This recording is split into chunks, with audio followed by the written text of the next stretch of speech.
చిదానంద రూప శివోహం శివోహం. మనకు విజ్ఞాన భైరవ తంత్ర అనే అతి పురాతనమైన తంత్ర ఇది. మహాశివుడికి పార్వతీదేవి అడుగుతుంది, శివ నీ అసలు స్వరూపం ఏంటి అన్నప్పుడు పార్వతీమాత మనందరి కోసం అడుగుతుంది. అప్పుడు శివుడు చెప్తాడు, 112 ధ్యాన పద్ధతులు చెప్తాడు.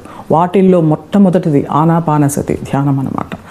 ఆనాపానసతి ధ్యానం అంటే మన శ్వాసతో మన శ్వాసగతితో కూడుకొని ఉండడం అన్నమాట. ఆ శ్వాసకి మధ్య వచ్చే ఆ అంతరం ఏదైతే ఉందో, ఆ గ్యాప్ ఏదైతే ఉందో దాన్ని గమనించినప్పుడు మహాశూన్యంలోకి ఎంటర్ అవుతాం. సైలెన్స్లోనే మనము విశ్వశక్తిని ఎక్కువ తీసుకోగలుగుతాం. ఆ పరమేశ్వరుడి యొక్క చైతన్యాన్ని, ఈ భూమండలం అంతా వ్యాపించి ఉన్న చైతన్యాన్ని మనం అనుభవించాలి. మన అనుభూతిలోకి కొంచెమైనా రావాలి. ఆ ప్రశాంతత, ఆ మౌనము, ఆ స్టిల్నెస్ అనేది శివతత్వం. అసలు ఎక్కడండి శివుడంతా కూడా ధ్యానం చేస్తూ కనిపిస్తాడు అంటే ఆయన ధ్యాన స్వరూపుడుగా బహిర్గతమయ్యాడు.